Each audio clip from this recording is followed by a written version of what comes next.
اور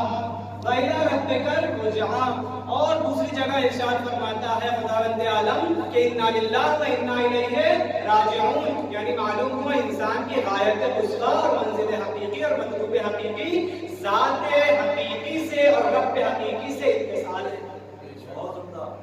ذات حقیقی سے رب حقیقی سے غایت قصویٰ انسان کی متصل ہو جائے، اس کی معرفت حاصل کر اور اس کے طرف گام بردار ہو۔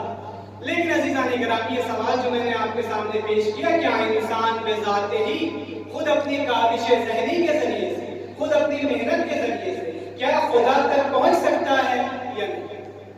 یہ ایک سوال ہے۔ اس سوال کے جواب کے لیے میں خود قرآن مجید کا سہارا لوں گا کہ خداوند عالم ارشاد فرماتا ہے سورہ انسان میں کہ بسم اللہ الرحمن الرحیم، هل أتى على الإنسان حين من الدهر لم يكن شيئا مذكورا إنا خلقنا الإنسان من نطفة أمشاج نبتليه فجعلناه سميعا بصيرا۔ خدا کیا کہتا ہے؟ إنا هديناه السبيل إما شاكرا وإما كفورا۔ یعنی کیا؟ یعنی یہ کہ خداوند عالم کہہ رہا ہے کہ تو کچھ نہیں تھا، تجھے ہم نے ایک نجس قطرے سے پیدا کیا، اس کے بعد سماعت دی، اس کے بعد بصارت دی، اس کے بعد ہدایت بھی ہم نے تجھے دی۔ یعنی یہ کہ انسان ضعیف الخلقت ہے، انسان ضعیف النفس ہے، انسان ضعیف الروح ہے، انسان ضعیف الایمان ہے۔ یہاں تک کہ خداوند عالم اسی آیت کے ابتدا میں کیا کہہ رہا ہے کہ هل أتى على الإنسان حين من الدهر لم يكن شيئا مذكورا، یعنی تو کچھ بھی نہیں تھا، تو کچھ بھی نہیں تھا، ہم نے تجھے کچھ بنایا، سماعت دی، بصارت دی، اس کے بعد پھر خدا کہتا ہے ہدایت بھی ہم نے تجھے دی۔ تو عزیزان گرامی، وہ مخلوق جو اتنی ضعیف ہے کیا اپنی ذات میں خود بخود کوشش کر کے خدا تک پہنچ سکتی ہے؟ نہیں۔ خدا کہتے ہیں لم یکن شیئا مذکورا کا مصداق ہو تم کچھ بھی نہیں ہو، بشرط ان کے خداوند عالم کسی ذریعے سے تم تک ہدایت پہنچا دے۔ اسی طریقے سے قرآن میں بعض اوقات خداوند عالم فرماتا ہے انا علینا للہدی، ہدایت کی ذمہ داری کس کی ہے؟ ہماری۔ یہاں سے صاف ہو جاتی ہے عزیزان گرامی ایک بات کہ انسان بذات ہی خود اپنی محنت سے، اپنی کاوش ذہنی سے خدا تک نہیں پہنچ سکتا جب تک خداوند عالم اس کو ہدایت کے سرچشمے تک نہ پہنچاتی۔ جہاں تک منزل میں لے آیا، اس کے بعد خود ہدایت کیا؟ دیکھیے، مجھے مقدمات طے کرتے ہوئے محمد جواد تک جانا ہے۔ ہدایت کیا؟ خدا نے کیا کس چیز کو ہدایت کہا؟ پھر قرآن سے سہارا لیتے ہیں خداوند عالم قرآن مجید میں ایک قول ہے، خداوند عالم ایک آیت میں ارشاد فرما رہا ہے بسم اللہ الرحمن الرحیم رسلا مبشرین ومنذرین لئلا یکون للناس علی اللہ حجۃ بعد الرسل۔ خداوند عالم قرآن میں ارشاد فرما رہا ہے کہ ہم نے رسولوں کو بھیجا جو مبشرین ہیں، جو منذرین ہیں۔ کیوں بھیجا؟ تاکہ انسانوں کے لیے خدا پر کوئی احتجاج نہ باقی رہے۔ احتجاج کو ختم کرنے کے لیے حجت کی دلیل، حجت کی ضرورت ہوتی ہے، اور اسی حجت کو آپ کیا کہتے ہیں؟ ہدایت۔ تو خداوند عالم نے رسولوں کے ذریعے سے لوگوں کو ہدایت دی۔ لیکن عزیزان گرامی، بعض اوقات خداوند عالم خود اس قرآن مجید کو کہتا ہے کہ ذالک الکتاب لا ریب فیہ ھدی للمتقین، کہ یہ خود قرآن مجید کیا ہے؟ ہدایت۔ بعض اوقات کہتا ہے یہی نور ہے، یہی ہادی ہے، یہی مبشر ہے، یہی منذر ہے۔ کتنے ہادی ہو گئے؟ دو، ہدایت دینے والے۔ لیکن ایک سوال ہے طرف سے، آپ نے کہا کہ رسول بھی ہادی، قرآن بھی ہادی، درست؟ رسول بھی ہادی، قرآن بھی ہادی۔ ایک سوال ہے چھوٹا سا، یہ جو رسول ہادی ہے اور یہ جو کتاب ہادی ہے، دونوں میں فرق کیا ہے؟ طرف کہتے ہیں فرق یہ ہے کہ قرآن کتاب ہدایت ہے، ہادی جس کو رسول سے شمار کیا گیا وہ کیا ہے؟ کہتے ہیں وہ صلی اللہ علیہ وسلم۔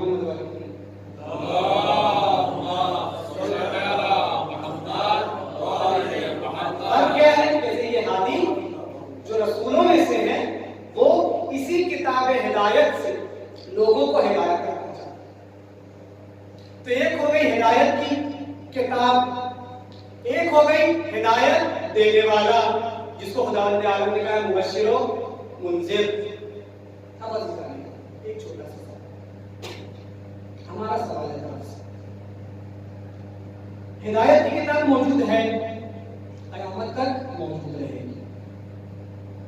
انا نحن نزلنا الذکر وانا له لحافظون، ہم نے اسے نازل کیا، اس کی حفاظت ہم کریں گے۔ ایک نقطے کی طرف لے جانا چاہیے، کتاب ہدایت موجود ہے۔ ہم سوال کر رہے ہیں طرف سے کہ ہادی بھی موجود ہے، کہتے نہیں ہادی موجود نہیں، کیوں ہادی موجود نہیں؟ کہتے ہدایت جو ہادی کے ذریعے سے ہے اس کا سلسلہ کہاں تک تھا؟ خاتم الرسول، رسول اللہ انتقال کر گئے، رسول اللہ نعوذ باللہ طرف کے پاس ہدایت کی کتاب تو ہے، ہادی نہیں۔ ایک سوال عزیزان کرام، اس عالم کی چھوٹی کتاب کو اٹھا لو، جو کم ارزش کتاب، سب سے کم ترین، جس کی ارزش کچھ بھی نہ ہو، آپ اسے پڑھیں، 50 پیج کی کتاب آپ پڑھیں، پوری کتاب ختم کرنا، اس کے بعد میں آپ سے سوال پوچھتا ہوں، اب آپ نے پوری کتاب پڑھ لی، آپ کیا کہیں گے؟ ہاں میں نے پوری کتاب پڑھ لی، لیکن میں ایک سوال اور کرتا ہوں آپ سے، وہ سوال کیا ہے؟ وہ سوال ہے کہ آپ نے یہ جو 50 پیج کی کتاب پڑھی ہے، کیا آپ کو 101% یقین ہے کہ آپ حقیقی مراد متکلم تک پہنچ گئے؟ کوئی نہیں کہہ سکتا۔ کم ارزش ترین کتاب بیچ دنیا کی اگر آپ پڑھ لیں 10 پیج 20 پیج، تو آپ یہ نہیں کہہ سکتے کہ ہم حقیقی مراد متکلم تک پہنچ گئے، حقیقی مراد متکلم تک پہنچ گئے۔ کیا طریقہ ہے مراد متکلم تک پہنچنے؟ دیکھیں دو طریقے ہیں۔ طریقہ اول کہ خود ایک کتاب کا مصنف موجود ہو جس نے اس کتاب کو لکھا ہو، یا اس کا شاگرد ہو، وہ بھی شاگرد ایسا شاگرد ہو کہ اس شاگرد نے خود ہی اس مصنف سے اس کتاب کے مطالب کو سیکھا ہو، وہ مرتبہ ہے، یا یہ ہو یا وہ ہو۔ ہم کہتے ہیں اگر دونوں نہ ہو تو کہتے دونوں نہ ہو تو آپ کبھی کتاب کے حقیقی مفاہیم تک نہیں پہنچ سکتے۔ تو عزیزان گرامی، جب آپ اس دنیا کی کم ارزش ترین کتاب کے معنی حقیقی تک نہیں پہنچ سکتے تو وہ قرآن مجید جس نے قیامت تک کے انسانوں کی ہدایت کی ذمہ داری لی ہے، اگر اس کا معلم موجود نہ ہو تو پھر تمہاری ہدایت کا کیا ہوگا؟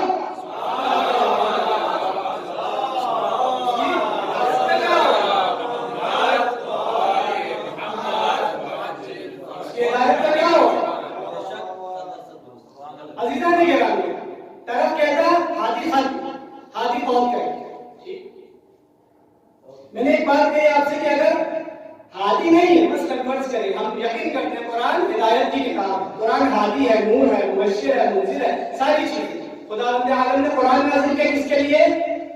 للناس، تمام لوگوں کے لیے، کل عالم کے لیے۔ ایک چھوٹی سی بات ہے، کتاب بما ہوا کتاب خود اپنی ذات ہے، کون سی ہدایت کرتی ہے؟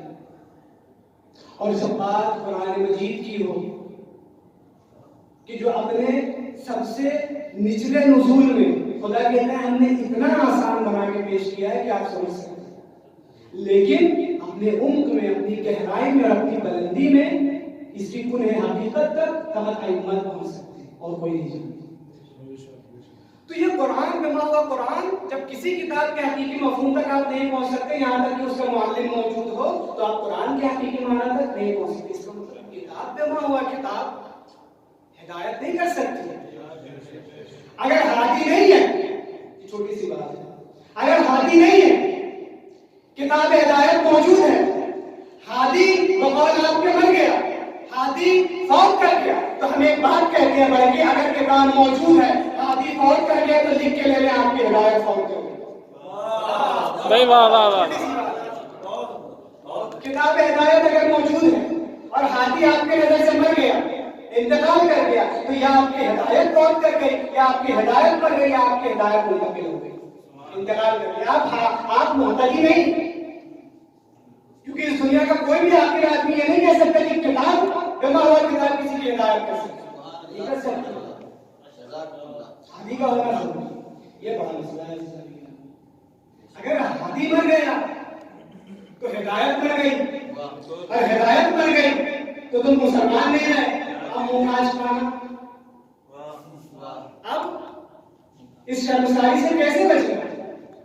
پوری دنیا میں فقط مسلمان ایک ایسی قوم ہے جو سینہ ٹھوک کر کہتی ہے ہم محتدی ہیں، ہم ہدایت یافتہ ہیں۔ ہم تو کہہ رہے ہیں آپ کا ہادی مر گیا، آپ محتدی ہے ہی نہیں، آپ کی ہدایت مر گئی،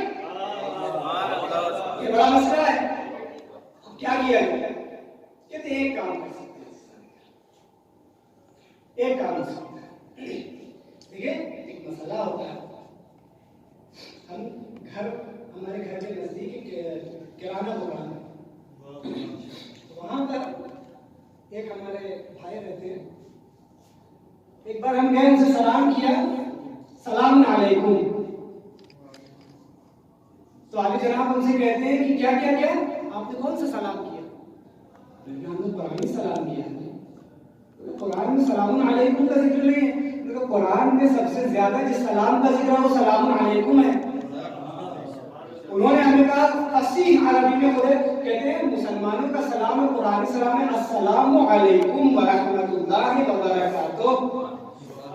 میں نے کہا اچھا صحیح کہتے ہیں، لیکن قرآن میں سب سے زیادہ جس سلام کا ذکر ہوا ہے وہ سلام علیکم ہے، صحیح؟ تو انہوں نے ٹونٹ کیا، کہتے اچھا شیعہ بھی قرآن سے عمل کرتے ہیں یا قرآن پہ عمل کرتے ہیں؟ ان کو بڑا تعجب ہوا کہ شیعہ بھی قرآن پہ عمل کرتے ہیں۔ آج ہم سوال کرتے ہیں کہ آپ بھی قرآن پہ عمل کرتے ہیں، کیسے؟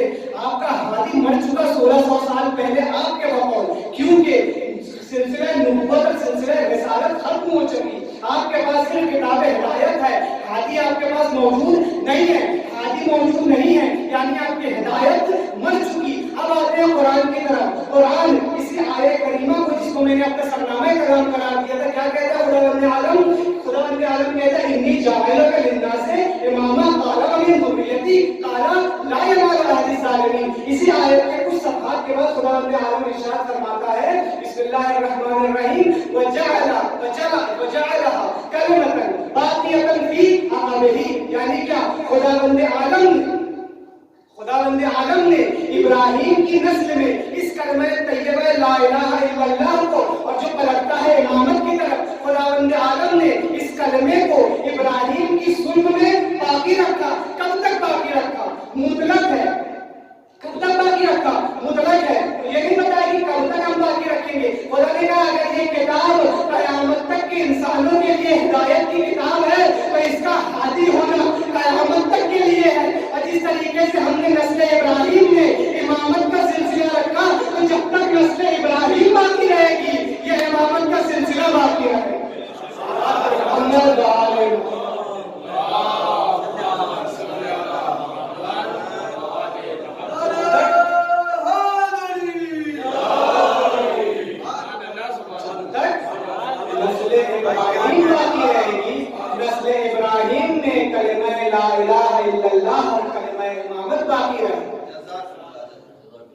تو یہ ایک طریقہ ہے، اگر آپ چاہتے ہیں شرمندگی سے بچنا اور یہ جو منہ آپ کا کالا ہوا ہے اس کالے منہ کو واپس پلٹانا اپنی اصلیت کی طرف، یعنی کیا؟ یہ تعبیری بات کی میں نے غلط سے، یعنی کیا؟ یعنی یہ کہ جو اسلام ناب محمدی 1400 سال پہلے نازل ہوا تھا اسی اسلام کی طرف آپ کو پلٹنا ہے، تو ایک ہی راستہ ہے، راستہ یہی ہے، یا تو آپ یہ مان لیں آپ کا ہادی مر گیا اور آپ کی ہدایت بھی مر گئی، یا یہ مان لیں کہ جب تک ابراہیم کی نسل باقی رہے گی تب تک ہادی کا سلسلہ ہے۔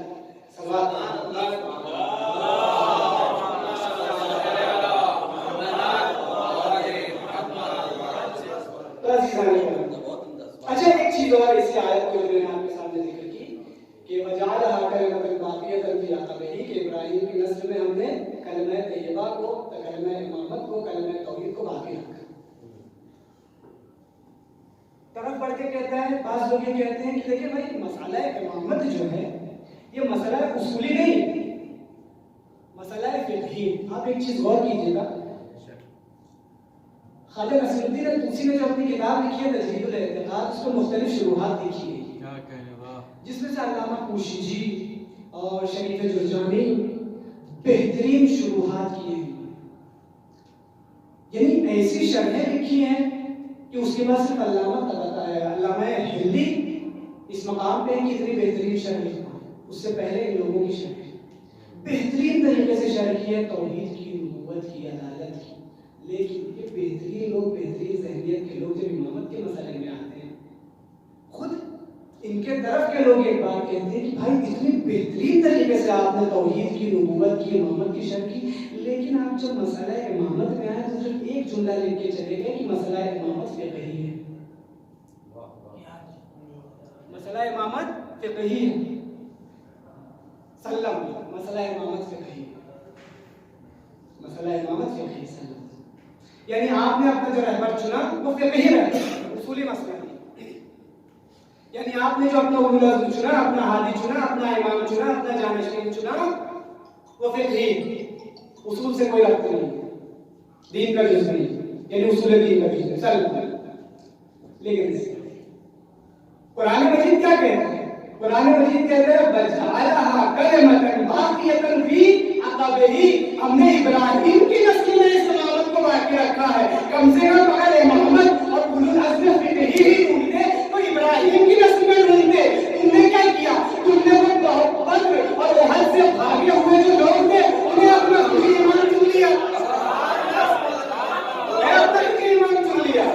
قرآن کو پڑھتے خدا کہہ رہے کہ ابراہیم کی نسل میں امامت ہے، گرچہ بھی تھی صحیح، امامت ملے گی تو ابراہیم کی نسل میں ملے گی، نہ وہ ادھر بدر سے بھاگے ہوئے لوگوں کے پاس۔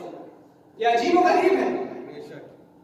جیسے آپ نے اکثر سنا ہوگا طالب صاحب، طالب جوہری صاحب کہتے ہیں مسلمان بڑا عجیب ہے، اپنے مطلب کا سب لے لیتے، ماننے پہ آ جائے تو کچھ بھی مان لے، نہ ماننے پہ آئے تو کچھ مان لے،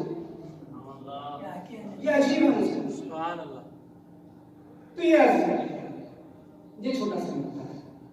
اس کے بعد جب یہاں تک بات آ گئی، دو مسئلے میں نے بیان کیے۔ سب سے پہلا ہدایت، کتاب ہدایت، ہادی، اور استمرار نبوت کہ نبی کے ختم ہونے سے ہدایت کا سلسلہ، ہادی کا سلسلہ ختم نہیں ہوتا۔ اب میں آتا ہوں اپنے اس مسئلے کی، میں نے اس آیہ کریمہ کی تلاوت کا شرف حاصل کیا۔ آپ کے سامنے خدا رب کیا کہتا ہے کہ ہم نے ابراہیم کا امتحان لیا کچھ کلمات کے ذریعے، تاکہ اور ابراہیم کامیاب ہوئے۔ جب ابراہیم کامیاب ہوئے، قال انی جاعلک للناس اماما، ہم نے اے ابراہیم ہم نے تمہیں امام بنایا۔ قال من ذریتی، اور میری ذریت سے، قال لا ینال عہد الظالمین، کہ یہ جو عہد امامت ہے، عہد خدا ہے، یہ ظالمین تک نہیں پہنچے گا۔ بہت زیادہ تنبیہ نہیں دینی ہے مجھے، بہت لمبی بحث ہے، فقط ایک مقدمہ کر کے میں امام کی طرف سے جاؤں۔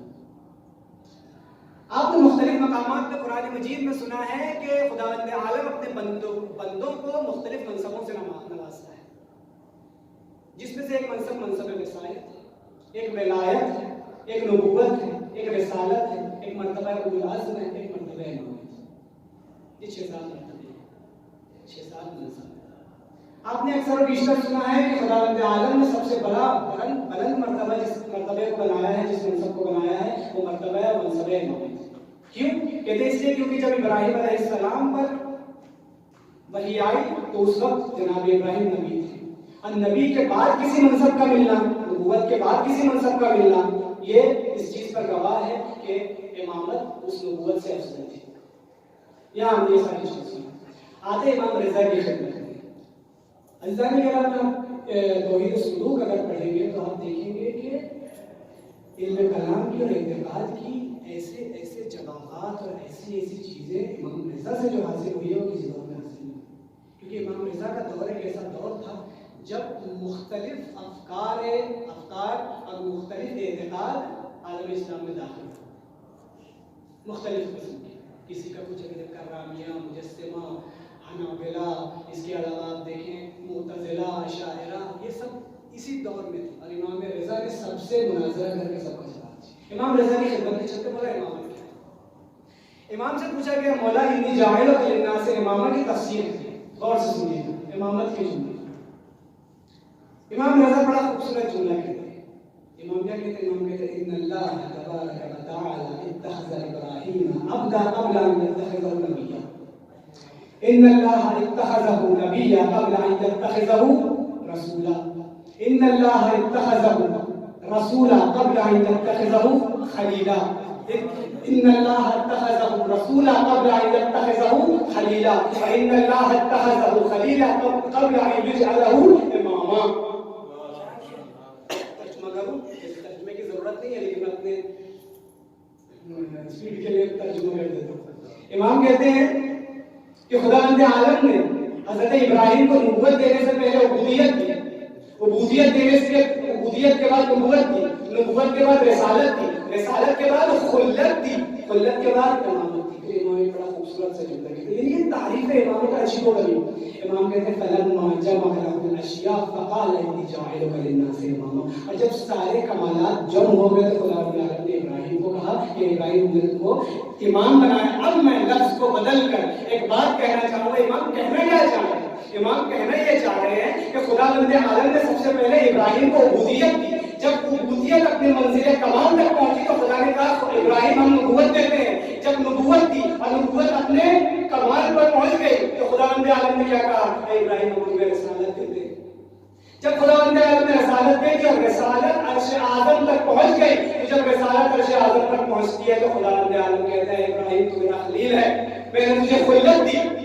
اور جب خداوند عالم نے خلت دے دی اور یہ خلت جب اپنے معراج پر پہنچی اور یہ تمام کمالات نبوت و عبودیت و رسالت و خلت جب اپنے بہترین وجہ پر ایک مقام تک پہنچ گئی تو خدا نے کہا ابراہیم ہم تمہیں امام بناتے ہیں۔ امام کی اس بات سے ایک چھوٹی سی بات آپ کے سامنے پیش کرنا چاہتا ہوں۔ امام کہتے ہیں، خود امامت کی تعریف کر رہے ہیں، امام کہتے ہیں کہ امامت وہ جامع جم ہے جس کے اندر کمال نبوت، کمال رسالت، کمال عبودیت، کمال خلت جب اپنے پہ احسن وجہ پر اور اشدیت پر پہنچتی ہے تو ایک امام عالم میں وجود پاتا ہے۔ یہ امام جب کمالات نبوت و خلت و رسالت و عبودیت جب اپنے بہترین وجہ پر ہوتی ہے تو ایک امام وجود میں آتا ہے۔ یہاں سے ایک بات کہوں آپ کے مزاج کے اعتبار سے، آپ تو اتنا ہی کہ آپ کو تو یہی بات حد نہیں ہوتی کہ ہم نے علی کو رسول اللہ کے بعد تمام انبیاء پر افضل جانا ہے، تم ایک علی کو حد نہیں کر پاتے، ہمارے پاس زیادہ علی اور ہیں۔ ہم امام علی کو رسول اللہ کے بعد تمام انبیاء پر افضل نہیں مانتے، بلکہ وہ جو پیارا امام جو امام علی کی نسل سے ہے وہ بھی تمام انبیاء پر افضل ہے، کیونکہ امامت کہتے ہی اسے کہ جب امامت رسالت خلت اور عبودیت اپنے بہترین وجہ پر ہو تب جا کے امامت حاصل۔ سنواز محمد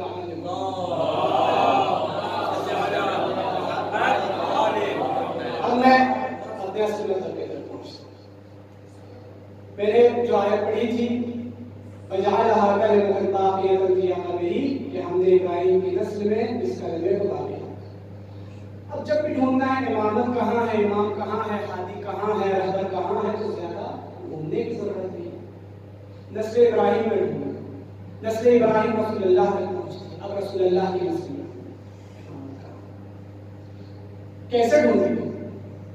کہتے ہیں انبیاء کے کچھ اوصاف ہوتے ہیں، مرسلین کے کچھ اوصاف ہوتے ہیں۔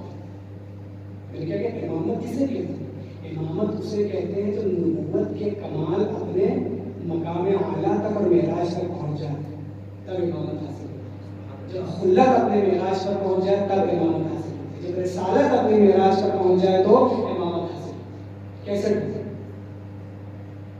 ایک صفت ہے انبیاء کی، آپ تمام انبیاء کو دیکھیں گے، تمام مرسلین کو دیکھیں گے، چاہے اولو العزم یا غیر اولو العزم، آپ ایک چیز نوٹ کریں گے کہ خداوند عالم نے جتنے بھی انبیاء کو مبعوث کیا ہے سب میں ایک مشترک خاصیت کہ وہ اپنے دور کے شجاع ترین لوگ تھے، وہ اپنے دور کے شجاع ترین لوگ تھے۔ جب حضرت موسیٰ نے فرعون سے بات کی تو ڈرے نہیں، آنکھوں میں آنکھیں ڈال کے بات کی۔ جب ابراہیم نمرود سے بات کرتے تھے تو ڈرے نہیں، آنکھوں میں آنکھیں ڈال کر بات کی ہے۔ اسی طریقے سے دیگر انبیاء نے، داؤد، سلیمان نے جب باطل سے بات کی ہے تو آنکھوں میں آنکھیں ڈال کر بات کی ہے۔ اسے شجاعت کہتے ہیں، لیکن تم اسے شجاعت کہتے ہو، میں شجاعت کی معراج سکھاتا ہوں۔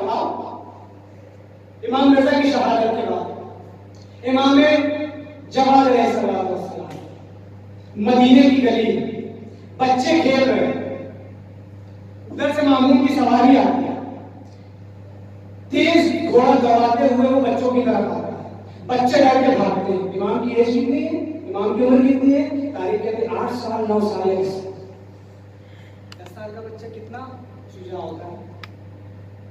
10 سال کا بچہ کتنا شجاع ہوتا ہے بتائیں؟ ہم کہہ رہے ہیں انبیاء سے افضل ہے اپنی شجاعت میں بھی، کتنا شجاع ہوتا ہے۔ اس کی سواری آ گیا، گھوڑا دوڑایا، بچے بھاگے، لیکن تاریخ کہتی ہے امام جواد نے ایک قدم پیچھے نہیں ہٹایا۔ جب امام جواد نے ایک قدم پیچھے نہیں ہٹایا تو مامون نے دور سے دیکھا کہ یہ کون بچہ ہے جو میرا راستے میں۔ ایک مرتبہ جب امام کے چہرے پر نظر پڑی، 10 سال کا بچہ ہے، 10 سال کے بچے کے چہرے پر نظر پڑی تو اللہ جانے مامون ڈر گیا یا کیا ہوا، اللہ جانے اس نے اپنے گھوڑے کو تھاما، رکا۔ اکثر کیا ہوتا ہے خلیفہ کے سامنے کوئی بھی جھکتا ہے، امام جھکے نہیں۔ امام نے مامون کی آنکھ میں آنکھ ڈالی، مامون نے سوال کیا، امام نے جواب دیا۔ کیسے جواب دیا؟ کہ میں محمد ہوں، محمد ابن علی ابن موسیٰ کاظم۔ یہ کیا تھا؟ آنکھوں میں آنکھیں ڈال کے بات کرنا کس کی صفت تھی؟ انبیاء کی صفت تھی۔ ابراہیم نے نمرود سے آنکھوں میں آنکھیں ڈال کے بات کی تھی، موسیٰ نے فرعون سے آنکھوں میں آنکھیں ڈال کے بات کی تھی۔ یہاں امام نے، یعنی 10 سال کا امام ہے لیکن اوصاف انبیاء کو جانتا ہے، امام نے مامون کی آنکھوں میں آنکھیں ڈال کے ایک چیز ثابت کر دی ہے کہ مولا آپ نے یہ کام کیوں کیا؟ مولا جب نہیں جواب دے کہ تو نہیں جانتا، یہ انبیاء کے اوصاف ہیں۔ انبیاء جب بھی باطل سے بات کیا کرتے تھے تو آنکھوں میں آنکھیں ڈال کے بات کیا کرتے تھے، سر نہیں جھکایا کرتے تھے۔ محمد وآل محمد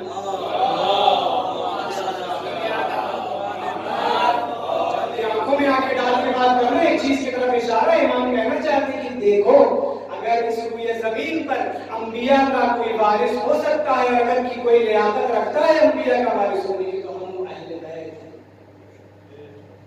ہم اہل بیت ہیں۔ عزیزان کرام، امام محمد باقر علیہ، امام محمد جواد علیہ السلام کا دور بڑا عجیب ہے۔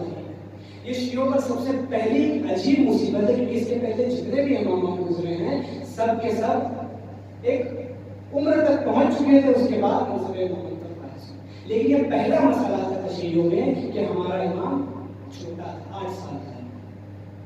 لوگوں کو شک ہوتا تھا کہ یہ اتنا چھوٹا سا بچہ امام کیسے ہو سکتا ہے، جو منصب الہی کیسے سنبھال سکتا ہے۔ یحییٰ ابن اسکم رسول اللہ کی مزار پر امام تشریف فرما، 8-9 سال کا سن ہے۔ یحییٰ ابن اسکم کہتا ہے مجھے ایک سوال ہے۔ امام کہتے ہیں سوال بھی تو بتائے گا کہ سوال بھی نہ بتائے۔ سبحان اللہ۔ یحییٰ ابن اسکم کیا کہتا ہے؟ کہتے ہیں مولا آپ کو بتا دیجیے، جو بخشید کہتے ہیں یبدأ رضا آپ کو بتا دیجیے۔ امام کہتے ہیں پوچھنا چاہتا ہے امام کون؟ بولے خدا کی قسم یہی سوال۔ یہ کہتا ہے امام نے پلک جھپکنے سے پہلے کہا امام میں ہوں، پلک جھپکنے سے پہلے امام نے کہا امام میں ہوں۔ بولے کیا دلیل ہے؟ بولے قرآن پڑھا ہے یا نہیں؟ بولے جی پڑھا ہے۔ خدا رب عالم نے یحییٰ کو منصب نبوت پر کب فائز کیا؟ کیا آپ بہتر جانتے ہیں؟ آپ بتائیں۔ کہتے ہیں خدا رب عالم قرآن مجید میں ارشاد فرماتا ہے یا یحییٰ خذ الکتاب بقوہ، وآتیناہ الحکم صبیہ کہ خداوند عالم نے یحییٰ سے کہا اے یحییٰ اس کتاب کو مضبوطی سے تھام، اور ہم نے اسے حکم دیا یعنی نبوت دی کب؟ جب وہ بچہ تھا۔ امام نے ایک بار یحییٰ کی طرف دیکھ کے کہا اے یحییٰ کیا تو مجھے اس قابل نہیں سمجھتا کہ جب خداوند عالم ایک بچے کو اس کے بچپن میں نبوت دے سکتا ہے تو کیا میری 8 سال کی عمر میں مجھے امامت نہیں دے سکتا؟ جو خدا یحییٰ کو بچپن میں نبوت دے سکتا ہے وہ مجھے امامت نہیں دے سکتا۔ اور اسی طریقے سے امام نے بہت ساری دلیلیں اپنی امامت کی پیش کی۔ اسی طریقے سے ایک دلیل ہے کہ حضرت عیسیٰ کی ایک مشتبہ امام سے کسی نے سوال کیا کہ مولا آپ کی امامت پر دلیل کیا ہے؟ کہتے ہیں کیا تو یقین کرتا ہے کہ خداوند عالم ایک مچھر کو اس قابل بنا سکتا ہے کہ اس سمندر کا سارے سمندروں کا پانی پی جائے؟ مولا ہاں خدا قادر ہے اس چیز پہ۔ تو امام مسکرا کے کہتے ہیں کیا تیری نظر میں اس مچھر سے غیر گزرا ہوں کہ خداوند عالم مجھے امامت نہیں دے سکتا؟ عجیب بات ہے، بعض اوقات انسان ایسی دلیلیں نہیں پیش کرتا، لیکن آپ دیکھیں حالات کتنے عجیب و غریب تھے کہ امام کو ایسی دلیلیں پیش کرنی پڑ رہی۔ کیا تم مجھے مچھر سے بھی کمتر سمجھتا ہے کہ خدا مجھے امامت نہیں دے سکتا؟ بڑا پراگندگی کا معاملہ تھا۔ اور احادیث میں آئے امام رضا علیہ السلام کہتے ہیں کہ اس عالم میں سوئے زمین پہ محمد جواد سے بابرکت شیعوں کے لیے دوسرا کوئی مولود پیدا ہی نہیں۔ کیوں؟ اس لیے کیونکہ وہ دور ایسا دور تھا کہ لوگ پشو پیش میں تھے کہ امام رضا کے بعد ان کا جانشین کون۔ بس ایک آخری بات پر آپ کی ذہنوں کو تمام کرتا امام کے حوالے سے۔ میں نے کہا انبیاء کے کچھ اوصاف ہوتے ہیں جس میں سے ایک شجاعت ہے، دوسرا یقین۔ خداوند عالم قرآن میں ارشاد فرماتا ہے صلوات پڑھیں محمد وعلی محمد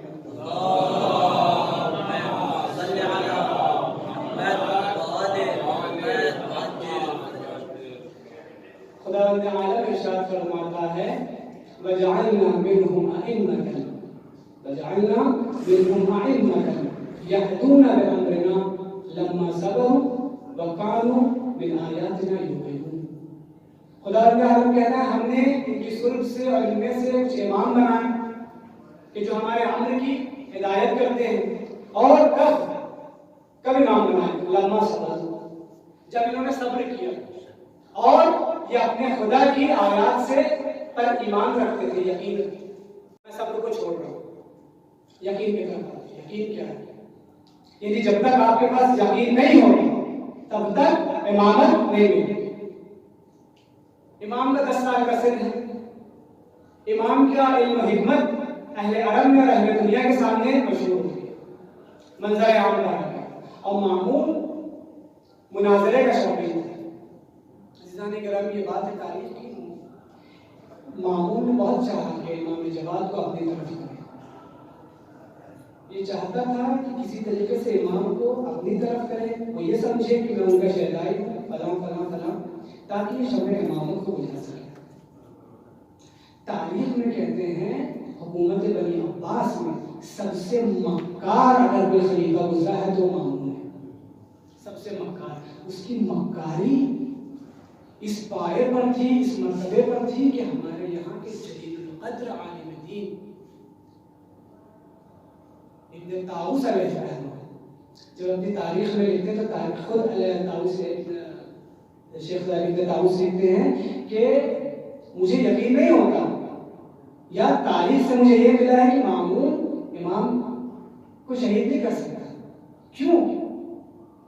کیونکہ تاریخ میں گزشتہ تاریخ میں ملتا ہے کہ امام رضا کی شہادت کے بعد 40 رات مامون امام کی قبر پہ قرآن پڑھتا رہا۔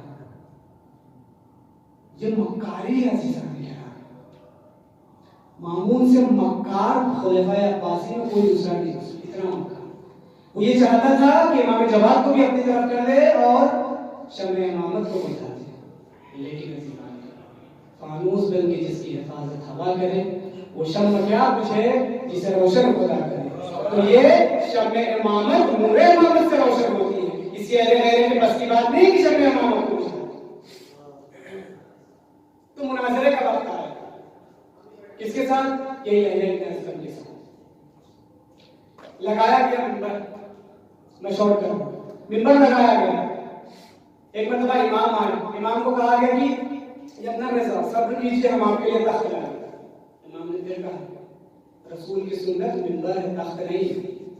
امام کے لیے تخت لگایا منبر لگایا. اب امام بیٹھے 10 سال کا امام اپنی ہیبت میں اپنی جلال میں امام بیٹھے. یحییٰ ابن اصغم آیا سامنے بیٹھا. ابھی تک امام کو دیکھا نہیں تھا, پہلی بار دیکھ رہا. کہتا ہے میرا مناظرہ کس کے ساتھ؟ مامون کہتا ہے ان کے ساتھ. تو یحییٰ ہنسنے لگا. کہا ان کے ساتھ میرا مناظرہ؟ یحییٰ کی عمر کتنی ہے تاریخ میں؟ کہتے ہیں 70 سے 75 کے بیچ. 70 سال کا عالم دین ایک 10 سال کا بچہ, بات ہی سمجھ میں آتی. 10 سال کے امام بیٹے امام محمد جواد. ایک مرتبہ یحییٰ پوچھ رہا ہے ٹھیک ہے لیکن وہ سمجھا بچہ ہے تو تھوڑا سا ٹالرنس دیتا, تھوڑا سا ان کی طرف جھکتا. کہتا ہے ٹھیک ہے آپ سوال پوچھیں یا میں پوچھوں؟ امام نے یحییٰ کی طرف دیکھ کے پتا ایک بات ہے, یا تو پوچھ لے یا میں پوچھوں, یا تو پوچھ لے یا میں پوچھوں. کیوں کہہ رہے ہیں؟ کیونکہ امام جانتے ہیں کہ اس کی حیثیت اور اس کی اوقات کتنی ہے کہ یہ پوچھ کیا سکتا ہے. اس کی حیثیت کتنی ہے, کتنا پوچھ سکتا ہے. یہ امام کا یقین ہے کہ میں جانتا ہوں یہ کتنا جانتا ہے. اب مناظرہ آگے بڑھا. امام پوچھتے ہیں, وہ کہتے ہیں ٹھیک ہے میں ہی پوچھ لیتا ہوں. اب اس نے اپنی چال چلنا شروع کی. کہتا ہے کہ فقہ محمدی میں سب سے سخت باب باب حج ہے, اور باب حج میں سب سے سخت ترین باب باب کفارہ ہے. امام سے سوال پوچھتا ہے کہ ایک بات بتا کہ اگر کوئی شخص احرام کی حالت میں شکار کر لے تو کفارہ کیا ہے؟ امام نے کہا رک. کہا کیا ہوا؟ بولے اپنا سوال درست کر. 70 سال کے عالم کو امام کہہ رہے ہیں رک اپنا سوال درست کر. بولے کیوں, میرے سوال میں کیا غلطی ہے؟ بولے میرا سوال ناقص ہے. بولے کیسے ناقص ہے؟ امام نے کہا یہ جو تیرا سوال ہے اس میں جس کی تو نے بات کی شکار کس نے کیا؟ بچے نے یا بڑے نے؟ بوڑھے نے یا جوان نے؟ حرم کے اندر کیا یا حرم کے باہر کیا؟ جانور کا شکار کیا یا پرندے کا شکار کیا؟ اگر جانور کا شکار کیا تو جانور بڑا تھا یا چھوٹا تھا؟ اگر پرندے کا شکار کیا تو پرندہ بڑا تھا یا چھوٹا تھا؟ امام محمد تقی جواد علیہ السلام نے اس ایک جواب سے 13 جواب بنائے. اس کے بعد یحییٰ سے کہتے ہیں یحییٰ اب اس 13 سوال سے تو بتا 13 جواب کون سے؟ ایک مرتبہ ہوش کام کرنا بند کر دیا. ابھی تک کہہ رہا تھا ابن رضا, اب جب یہ 13 سوال سنتا ہے تو کہتے ہیں ابن رسول اللہ میں نہیں جانتا آپ ہی بتا دیجیے. یہ امام کا علم حکمت تھا. ابھی تک ابن رضا کہہ رہا تھا, یقین نہیں تھا ابن رسول اللہ. جب فقہ محمدی کو امام نے بیان کیا ہے تو اب کہتے ہیں ابن رسول اللہ میں تو نہیں جانتا آپ ہی بتا دیجیے. اب امام کے سوال کی بات. امام پوچھے ٹھیک ہے تیرا سوال ہو گیا میں بات کروں. امام کہتے ہیں ایک بات بتا, ایک شخص ہے اس نے ایک عورت پہ فجر میں نگاہ کی حرام تھی, ظہر میں نگاہ کی حلال ہو, پھر مغرب میں نگاہ کی حرام ہو, پھر عشاء میں نگاہ کی پھر حلال ہو. سر گھوم گیا. مجھے یہ کیا مسئلہ ہے؟ میں تو نہیں جانتا ہے ابن رسول اللہ آپ ہی بتا دیجیے. امام کہتے ہیں جب فجر میں نگاہ کی تو وہ اس کی ناموس نہیں تھی. ظہر میں امام نے نگاہ کیا اس کی محرم ہو گئے. پھر امام نے طلاق رجعت دی پھر حرام ہو گئی. پھر امام نے رجوع کیا امام کی محرم ہو گئی. اسی طریقے سے امام نے ایک چکر بنایا, کہا مولا میں یقین کرتا ہوں کہ آپ حجت خدا ہیں. یہ 10 سال کی عمر میں فقط امام محمد تقی تقی جواد علیہ السلام کی ذات مبارک ہے جنہوں نے خود اپنی امامت پر 10 سال کی عمر میں دلیلیں پیش کی. یہ نہیں کہتا کہ حضرت عیسیٰ کی اور حضرت یحییٰ کی نبوت کے ذریعے سے ان کی امامت ثابت ہونا. امام محمد تقی جواد کی امامت گواہی ہے ان کی نبوت پر، کیونکہ دلیل چھوٹی سے بڑی کی طرف نہیں دی جاتی ہے. دلیل محکم سے کہتے ہیں جو بڑے سے چھوٹے کی طرف دی جاتی ہے. آپ نے کلام وغیرہ میں پڑھا ہوگا جب معلوم سے مخلوق سے خدا کے سر کو ثابت کیا جائے دلیل جو ہوتی ہے وہ کمزور ہوتی ہے، لیکن جب خدا سے خدا کو اور خدا سے مخلوق کو ثابت کیا جاتا ہے تو یہ دلیل احکم محکم. تو امام کی امامت گواہ ہے ان کی نبوت. بس